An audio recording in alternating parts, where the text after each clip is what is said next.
कमाला या ट्रंप, कौन होगा व्हाइट हाउस का नया मकीन? अमरीकी सदर के इंतखाब के लिए वोटिंग जारी। पोलिंग स्टेशन पर रिपब्लिकन और डेमोक्रेट्स के हामियों का रश। 24 करोड़ से ज्यादा अमरीकी हक राय दही इस्तेमाल करेंगे। 7 करोड़ 89 लाख अमरीकी पोलिंग डे से कबल ही वोट कास्ट कर चुके। मुख्तलिफ 6 टाइम जोन्स के बायस पोलिंग का इख्तिताम अलग अलग वक्त पर होगा। किसी भी उम्मीदवार को जीत के लिए 538 में से 270 इलेक्टोरल वोट दरकार। दुनिया की नज़रें 7 स्विंग स्टेट्स पर मरकूज। अमरीकी ऐवान नुमाइंदगान के 435 अरकान और 34 सेनेटर्स का इंतखाब होगा।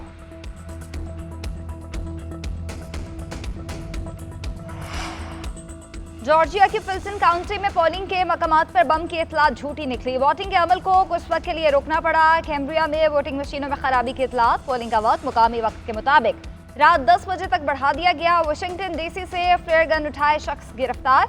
FBI ने जाली इंतखाबी वीडियोस फैलाने पर एक और वार्निंग जारी कर दी। इंतखाबी नताइज के बाद हंगामों का खदशा, हजारों सिक्योरिटी एहलकार ड्यूटी पर तैनात। पुरअमन इलेक्शन की यकीन दहानियों के बावजूद वाशिंगटन के अहम मकामात पर हिफाजती आहनी दीवारें खड़ी कर दी गई। व्हाइट हाउस, नायब सदर की रिहाइशगाह और कैपिटल हिल के अतराफ भी हिफाजती बाड़ लगा दी गई।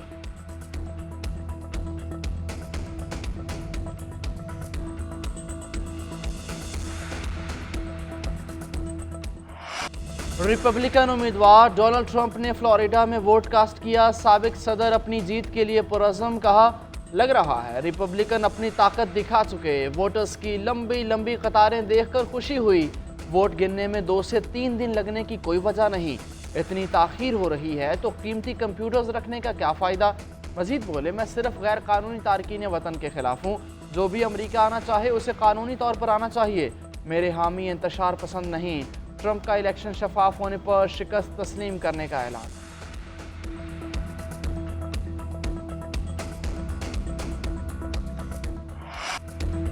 व्हाइट हाउस पहुंचकर दुश्मनों की बजाय तरक्याती मंसूबों की लिस्ट बनाऊंगी। डेमोक्रेट सदारती उम्मीदवार कमाला हैरिस के अटलांटा रेडियो स्टेशन पर सामीन से गुफ्तगू, कहा आज लोगों को बाहर निकलकर मुतहरिक होने की जरूरत है। हर अमरीकी वोट के जरिए अपनी आवाज ऐवानों तक पहुंचाए।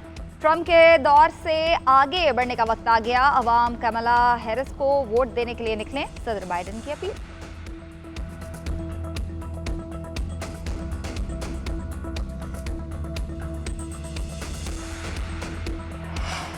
अमरीकी इंतखाबात में कई पाकिस्तानी नजात भी मैदान में आ गए। डेमोक्रेट की टिकट पर टेक्सास से सुलेमान लालानी और सलमान भोजानी की पोजीशन मजबूत। मिशिगन से आयशा फारूकी और न्यूयॉर्क से रिपब्लिकन उम्मीदवार आमिर सुल्तान मैदान में। पेंसिल्वेनिया से डेमोक्रेट की जानिब से मरियम सबी उम्मीदवार।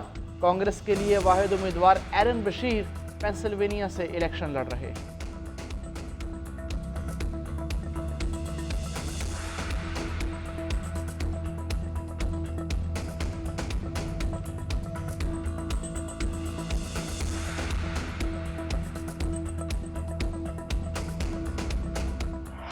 ट्रंप की पाकिस्तानी निजात हामी जीत के लिए पुरुम्मीद स्विंग स्टेट्स में मुस्लिम वोटर्स इलेक्शन नताइज में अहमियत इख्तियार कर गए। अमरीका में मुकीम पाकिस्तानी बरादरी के मुताबिक गुज़िश्ता इंतखाबात की निस्बत ये इलेक्शन बहुत अहमियत रखते हैं।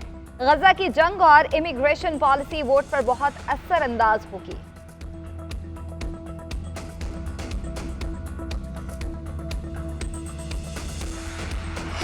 सुप्रीम कोर्ट में पहला आईनी बेंच तश्कील। Justice Aminuddin Khan Supreme Court में आईनी बेंच के सरबराह होंगे। चीफ जस्टिस याहिया आफरीदी की ज़ेर सदारत जुडिशल कमीशन इजलास में 7-5 से फैसला। Chief justice Yahya Afridi, justice Mansoor Ali Shah, justice Munib Akhtar, Umar Ayub और शिबली फराज की मुखालफत। वज़ीर कानून Azam Nazeer Tarar, attorney general Mansoor Awan, Pakistan bar council के नुमाइंदे अख्तर हुसैन की हिमायत। फारूक चुनाइक, आफ्ताब अहमद और रोशन खुर्शीद ने भी जस्टिस अमीनुद्दीन के हक में वोट दिया।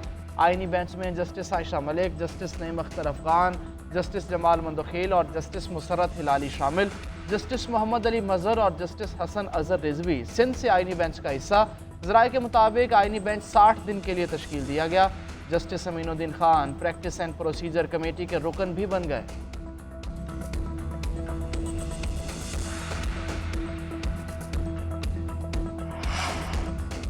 26वीं तरमीम से मुतालिक दरख्वास्तें इसे हफ्ते फुल कोर्ट में लगाई जाएं। सुप्रीम कोर्ट के 2 सीनियर जजेस का चीफ जस्टिस के नाम खत जस्टिस मंसूर अली शाह और जस्टिस मुनीब अख्तर ने खत में लिखा कि 31 अक्टूबर की कमेटी मीटिंग में 26वीं तरमीम का केस लगाने का फैसला किया। फैसला हुआ था कि केस 4 नवंबर को फुल कोर्ट सुनेगी। कमेटी फैसले के बावजूद कोई कॉज लिस्ट जारी नहीं हुई। दोनों सीनियर जजेस ने 31 अक्टूबर को चीफ जस्टिस से कमेटी इजलास बुलाने का मुतालबा किया था। चीफ जस्टिस के इजलास ना बुलाने पर सेक्शन 2 के तहत हम जजेस ने खुद इजलास बुलाया था। फैसला किया गया कि दरख्वास्तें इसी हफ्ते लगाई जाएंगी। दोनों जजेस ने 31 अक्टूबर के मीटिंग मिनट्स रजिस्ट्रार को वेबसाइट पर जारी करने की हिदायत भी कर दी। दोनों जजेस का चीफ जस्टिस को लिखा एक और खत मंजरेआम पर प्रैक्टिस एंड प्रोसीजर कमेटी का इजलास फौरी बुलाने की दरख्वास्त की गई। खत में लिखा कि 26वीं आईनी तरमीम के खिलाफ दरख्वास्तों का मामला बड़ा अहम और फौरी नोयत का है। आज ही इजलास बुलाया जाए। ये हुकूमत नहीं अनारकी है, हुक्मरानों का एक ही टारगेट है। इन्हें बानी पीटीआई का डर है। अपोजिशन लीडर उमर अयूब की कौमी असम्बली में घन गरज। वज़रा की आदम मौजूदगी पर शदीद तनकीद। कहा कल डंडे और झुल्लू की वजह से वज़ीर आज़म समेत सारे वज़रा लाइन हाजिर थे। आज इस खाली ऐवान का हाल देख लें। ऐवान का मैंडेट हमारे पास है मगर फॉर्म 47 की बुनियाद पर जारी हुकूमत कायम है। पीटीआई रहनुमा के अल्फाज पर हुकूमती अरकान का शोर शराबा। डिप्टी स्पीकर ने उमर अयूब के अल्फाज हज़फ कर दिए। कहा आप सीनियर रुकन हैं, अल्फाज का चुनाव ऐसा रखें कि माहौल बेहतर रहे। उमर अयूब बोले सच कड़वा होता है। स्टेट बैंक ऑफ पाकिस्तान ने 2.5% पॉलिसी रेट में और कमी की है और उससे अल्हम्दुलिल्लाह अब हमारा पॉलिसी रेट है वो 15% पे आ गया, जो कि एक बड़ी खुशाइंद डेवलपमेंट है कारोबार के लिए, इंडस्ट्री के लिए, एग्रीकल्चर के लिए, एक्सपोर्ट्स के लिए, कॉमर्स के लिए। और यकीनन पैसा लोग यहाँ से निकाल के अकाउंट से अपने इन्वेस्ट करेंगे, जिससे कि जॉब्स और प्रोडक्शन और एक्सपोर्ट्स में इजाफा होगा अल्हम्दुलिल्लाह। तवानाई से मुतल्लिक़ कौम को जल्द अच्छी खबर देंगे। वज़ीर आज़म शहबाज शरीफ का विंटर पैकेज लाने का ऐलान। वफाकी काबीना इजलास से खिताब में कहा शर्रा सूद में कमी से मईशत में बेहतरी आएगी। मुआशी अशारिया मुस्बत समत की जानिब गामज़न है। मईशत मुस्तहकम होकर आगे बढ़ेगी। मुआशी इस्तेहकाम के लिए इक़दाम कर रहे हैं। कल इजलास के बाद हमारा वफ़द सऊदी अरब रवाना हो गया। वज़ीर आज़म सरकारी दौरे पर आज आज़रबाईजान रवाना होंगे। शहबाज शरीफ आज़रबाईजान के सदर की दावत पर जा रहे हैं।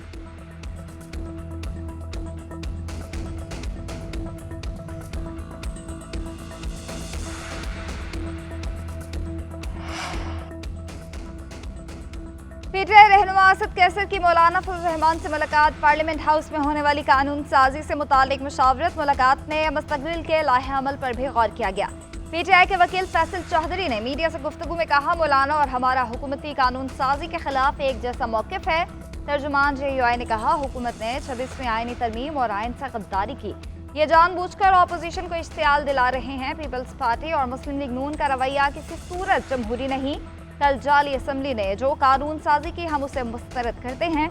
सहाफ़ी ने सवाल किया क्या पीटीआई और JUI मिलकर हुकूमत के खिलाफ जद्दोजहद कर सकते हैं। तर्जुमान JUI फे बोले आज जो हालात बने हैं वो पहले नहीं थे। मौलाना फजल रहमान का हुकूमत से बानी पीटीआई को रिहा करने का मुतालबा।